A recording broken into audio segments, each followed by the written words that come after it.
Continuando con esa política de austeridad, con la política de recortes, de ajustes y de privatizaciones, aumentará el desempleo, como prevé ya la propia Comisión Europea, se desmantelarán los servicios públicos y también se profundizará en el proceso de conflicto, de crisis social que en nuestro país está en las calles españolas y que cada vez separa más a los ciudadanos de la política, a los ciudadanos de las instituciones. Por tanto, crisis económica y crisis política servidas con esta política de ajuste. En mi opinión, es urgente cambiar la política, poner en un primer plano la recuperación y el empleo, y con la recuperación y el empleo también podrá ser posible pues abordar el resto de los temas. Si alternamos los temas, si cambiamos los temas y la prioridad es el déficit, la depresión, el desempleo y el conflicto social están servidos. Habla usted, señor Llamazares, de unas políticas de ajuste, en este caso, no sé si teledirigidas o por lo menos ciertamente pilotadas desde la Comisión Europea, desde Europa, y parece que Alemania, que es una de la gran economía europea, ¿quién le pone el cascabel a Merkel para que cambie esa economía? Que según usted... Bueno, gobernadas en comandita, podríamos decir, ¿no? Porque cuando se habla de la posibilidad de la intervención española, yo creo que se oculta que estamos intervenidos.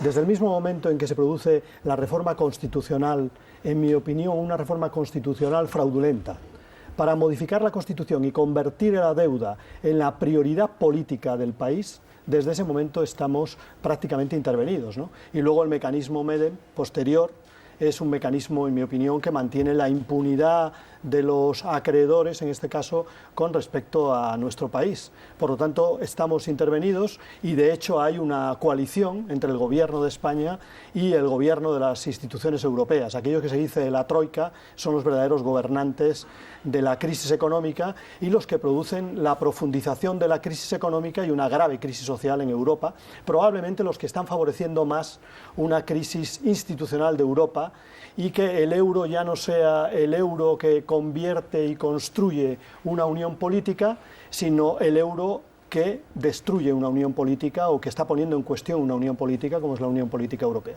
¿Y cuál sería esa primera piedra a poner para intentar cambiar esas políticas de ajuste, como dice usted, e intentar hacer otro tipo de políticas que no ahoguen las economías? Yo no estoy de acuerdo con que no haya margen de maniobra en España. Yo creo que la primera piedra es utilizar el margen de maniobra propio, el que tiene nuestro país, y en ese sentido, como decía antes, poner en un primer plano el empleo y la recuperación y no en un primer plano únicamente el déficit, porque la deuda no, la deuda se está disparando. El déficit, pero la deuda se dispara a pesar de todo, ¿no? Yo creo que ese sería el planteamiento fundamental. Y el margen de maniobra es la política fiscal. En nuestro país hay un fraude de 90.000 millones de euros, desbocado, y hay una inversión fraudulenta también en el exterior, en paraísos fiscales, que se calcula en más de 150.000 millones de euros, ¿no? Por tanto, hay margen de maniobra en nuestro país. Y luego, la acción política, en mi opinión, debería suponer una acción política proeuropea y no una acción política pro-marco que está disfrazado de euro, ¿no? Pro-euro, marco y pro-finanzas europeas, bancos europeos que quieren obtener el principal y los intereses cuando han hecho una inversión de riesgo en el sur de Europa.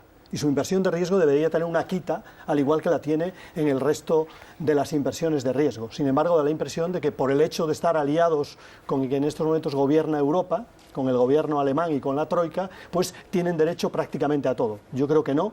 Yo creo que en condiciones de crisis hay que hacer un esfuerzo, y el esfuerzo es, en primer lugar, de los que más tienen, y solo en último lugar de los que menos tienen. Aquí se está modificando esa posición para que sean los que menos tienen los que más esfuerzo están haciendo, y los que más tienen prácticamente no hacen esfuerzo o mejoran su situación. Los últimos datos es que mejora la situación de una parte de los salarios de este país, de los salarios más altos, mientras los salarios más bajos pierden poder adquisitivo. Hace usted continuamente mención a la crisis y a los que están pilotando esta crisis. En España llevamos 2 días hablando sobre todo de un caso político, del caso Pallarols, un caso que ha saltado a la información, en la que se ha reconocido esa financiación ilegal, en este caso de Unión Democrática. ¿Podemos confiar en nuestros políticos, señor Llamazares? Yo creo que estamos dando muchos argumentos para la desconfianza. creo que estamos dando muchos argumentos para la desconfianza y yo creo que particularmente una parte de la política. Es decir, igual que no hay una sola clase social, no hay una sola clase política. Evidentemente hablaba del caso de Pallarols porque era el actual, pero no hablaba de siglas en este caso.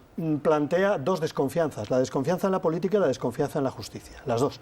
La desconfianza en la política porque un partido ha utilizado su preeminencia en el gobierno para financiarse ilegalmente. Yo creo que eso es evidente, por mucho que diga lo contrario el señor Durán, ¿no? Es evidente, han reconocido el delito y, por tanto, deberían atenerse a sus consecuencias. Pero, en segundo lugar, en relación al Poder Judicial, es decir, da la impresión de que hay una justicia de primera y una justicia de segunda. ¿La hay? La justicia da la impresión de que no hay una justicia igual para todos, de que hay una justicia para los señores de primera, es decir, los que tienen el poder económico y los que tienen el poder político, que pueden en el proceso judicial retrasarlo tanto o condicionarlo tanto que al final no van nunca a la cárcel.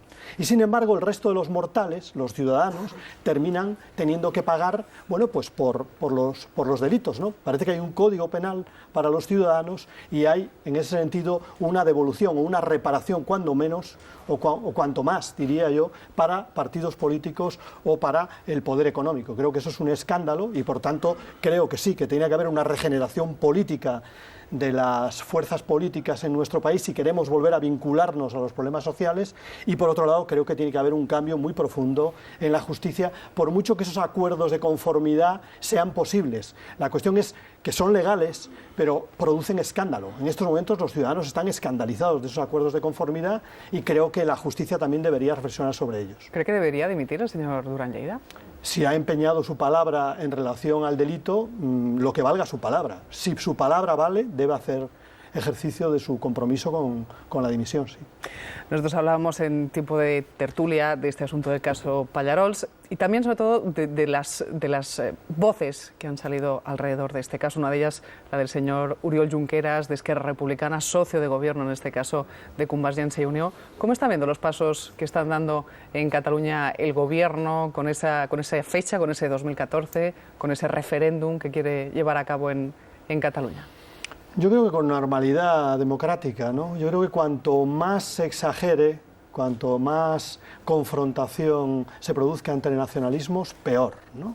Creo que hay que actuar con naturalidad y con confianza en que los procedimientos democráticos y la opinión de los ciudadanos pues es la que tiene la razón, ¿no?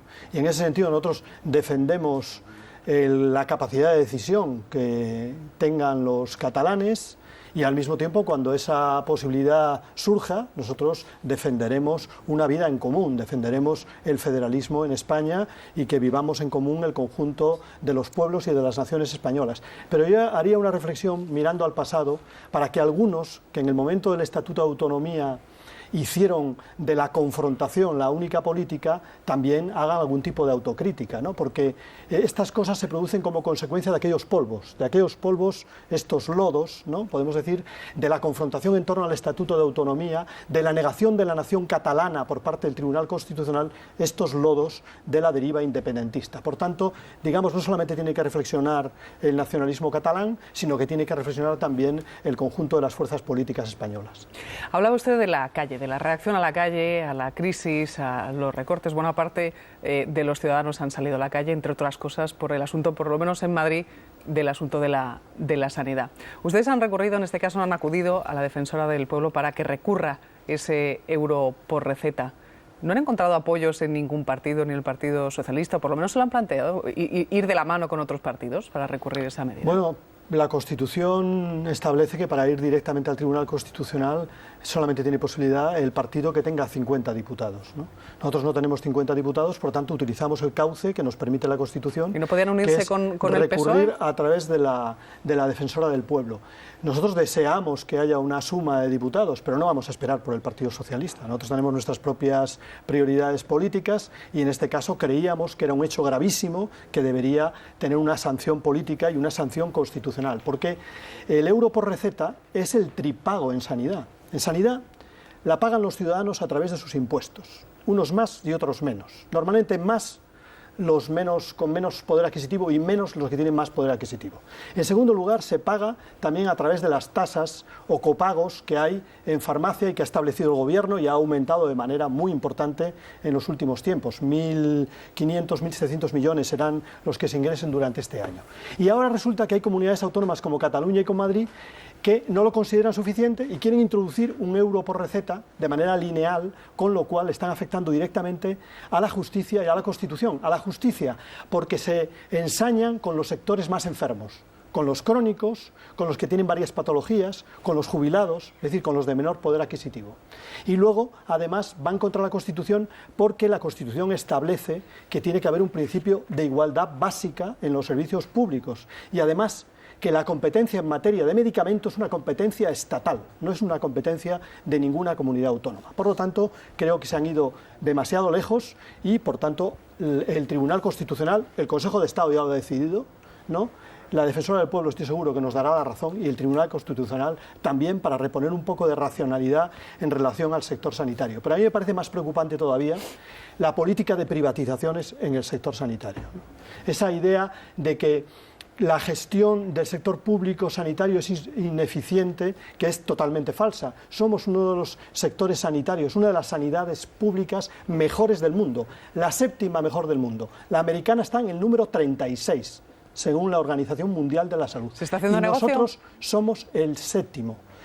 Y la séptima, además, con menor coste. La americana utiliza más del doble de recursos que nosotros para una cobertura inferior, para tener menos prestaciones a sus ciudadanos. Por tanto, somos eficaces y eficientes. ¿A qué viene esto ahora de privatizar la gestión para ser más eficientes? No, para tener negocio. Es un pelotazo similar al pelotazo urbanístico. Es decir, los mismos que estuvieron en el pelotazo urbanístico y que nos han provocado esta crisis, ahora quieren cebarse en los servicios públicos. ¿Y la consecuencia en las pensiones, de eso, señor Llamazares? En la sanidad y en la educación.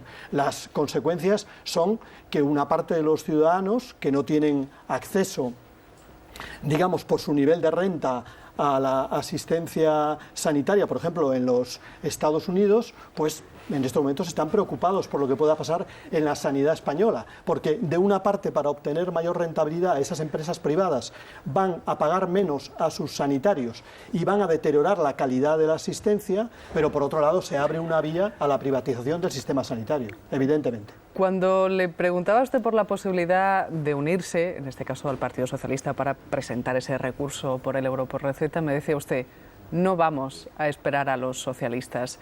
Las encuestas dicen que Izquierda Unida le están mordiendo terreno a los socialistas. ¿Desde las filas de su partido ven débiles al Partido Socialista? Bueno, es evidente, nosotros no solamente desde nuestras filas, yo creo que los ciudadanos en general ven a un Partido Socialista que no sabe muy bien si es un gobierno bis, ¿no?, el gobierno anterior, o si es un Partido Socialista que aborda ya la etapa de oposición, ¿no? Yo creo que la imagen de ayer era muy explicativa, ¿no? La imagen de ayer era el gobierno actual con el gobierno anterior, ¿no? Y yo creo que eso es así. Esa debilidad la tiene el Partido Socialista, que la solucione, pero yo creo que la debilidad fundamental del Partido Socialista es que no ha decidido cuál es la política para hacer oposición al Partido Popular. Es decir, si la política para hacer oposición al Partido Popular es la que hizo el Partido Socialista en la última etapa, una vez producida la crisis, ¿no?, una política de giro a la derecha, de reforma de la Constitución española, o si la política es una política de izquierdas. Pero eso tendrán que decidirlo ellos. Nosotros tenemos claro que en estos momentos en nuestro país hay que estar con la gente que está en la calle, con la gente que defiende el empleo y con la gente que defiende los servicios públicos. Y ahí es donde vamos a estar, si el Partido Socialista se quiere sumar bien, y si no, será su problema. Y esa gente a la que usted se refiere, que forma parte de movimientos como el 15M, el 25S, los afectados por la hipoteca, ¿ustedes de los partidarios que formen una estructura política o que mantengan la coexistencia con los partidos ya existentes? Yo no voy a dar recomendaciones a nadie, y mucho menos a un movimiento social tan plural y tan rico como es el 15M. Yo creo que de ese movimiento puede derivarse otros movimientos de carácter cultural, de carácter social, incluso pueden derivarse formaciones políticas, ¿no? Y eso tendrán que decidirlo ellos mismos. Nosotros somos una formación política que tenemos una parte muy importante en los movimientos sociales y seguiremos muy atentos a esa movilización social, porque nos parece que es imprescindible en este país para regenerar la política, recoger lo mejor de las demandas y de las exigencias sociales, la exigencia de participación, cohesión, la exigencia de horizontalidad, la exigencia también de que se recojan las demandas más candentes de los ciudadanos, pues eso lo haremos nuestros deberes y luego el resto, bueno, pues si se quieren conformar organizaciones políticas y demás, será su decisión. En este programa, ya lo sabe, señor Llamazares, también nos gusta recoger, en este caso, las preguntas, las opiniones y las reflexiones de nuestros analistas. De hoy, empezando por Casimiro, adelante. Buenos días, señor Llamazares. Buenos días. Usted ha hecho referencia en su entrevista varias veces al respeto a la Constitución. Pero, sin embargo, cuando ha hablado de Cataluña y de la decisión del Tribunal Constitucional, ahí parece que usted no está de acuerdo con la Constitución, que establece que la nación es la nación española y que establece claramente que el tipo de consulta que quiere establecer el gobierno de coalición en Cataluña es ilegal. ¿A usted le parece que esto cuadra con la Constitución o es que le parece que hay que cambiar la Constitución en un determinado sentido y no en otro? ¿Cuál es su posición respecto a eso? Yo nunca he querido que la Constitución sea las tablas de la ley, ¿no? Creo que la Constitución alemana se modifica aproximadamente una vez al año y por tanto que no habría problema en modificar la Constitución española. De hecho, la han modificado recientemente de una manera radical y de una manera inmediata, ¿no? Y no han atendido a la participación de las fuerzas políticas ni del Parlamento y mucho menos de los ciudadanos. Por tanto, la Constitución puede cambiarse. Pero en segundo lugar, con respecto a la consulta en el ámbito de Cataluña, no vamos a poder parar. Es decir, la voluntad popular no se puede parar. Sea ilegal o no. Lo que hay que hacer... Quiero decir, sea ilegal o no, ¿a usted le parece que eso da lo mismo? Es que creo que se equivocan aquellos que quieren únicamente una solución legal a un problema político. Yo creo que el problema político tiene una solución política. Hay que abrir una negociación que permita recomponer la relación entre Cataluña y España. Yo creo que eso es lo fundamental. Se puede buscar una solución por encima de la legalidad. Mi horizonte no es la separación. Mi horizonte es que sigamos conviviendo juntos de otra manera, pero conviviendo juntos. Esa es la posición que nosotros tenemos. Sí, al hilo un poco de lo que han hablado, yo también quiero decir más a ver. A usted cuando, es decir, hay que ser respetuosos en una democracia madura con todo tipo de movimientos democráticos, sea independentistas, soberanistas o los que sean. Yo estoy totalmente de acuerdo. Pero cuando usted escucha, que es un poco también lo que le decía Casimiro, que este proceso se hará por encima de cualquier tribunal y por encima de la Constitución y por encima de cualquier legalidad, ¿a usted esto qué le dice? Bueno, lo que comentaba antes, ¿no? Que la separación entre una parte de Cataluña y el resto del Estado es muy profunda, que habremos cometido errores a lo largo del último periodo, unos más que otros seguramente, y que hay que recomponer esa relación, yo creo en primer lugar en el ámbito de la política, ¿no? Y solamente recurrir a la legalidad en último extremo. Yo creo que la legalidad no soluciona un problema político, sino que la política se soluciona a través del diálogo, de la negociación, y en estos momentos creo que esa negociación y ese diálogo debe abrirse por parte del gobierno. Es decir, el portazo de Rajoy en su momento o la actitud de Durán de lanzarse directamente, Durán y más, a una deriva independentista, a mí me parece que no es lo adecuado y que lo adecuado sería recuperar el diálogo y no esta confrontación de trenes que creo que no nos llevan a buena parte. Yo andando en Cataluña algo más sencillo, si el señor Mas repite lo que hizo el señor Ibarretxe y trae a las Cortes su plan soberanista, que pida un referéndum, un plan que sea separar a Cataluña de España, ¿cómo votará usted? Bueno, nosotros lo hemos dicho muchas veces, nosotros respetamos la capacidad de decisión de los pueblos, y en concreto del pueblo catalán, pero al mismo tiempo nosotros tenemos muy claro que queremos convivir dentro de una España plural y plurinacional. ¿A favor o en contra? Nosotros no estamos a favor de la independencia. No, cuando haya que dar ese voto al plan de Artur no Mas. votaremos la independencia, votaremos el federalismo y votaremos la convivencia. Entonces votarán no si es para separar de Eso España. está claro. Pues señor Llamazares, agradecemos mucho que nos haya acompañado esta mañana aquí en los desayunos. Hasta otra ocasión. Nosotros vamos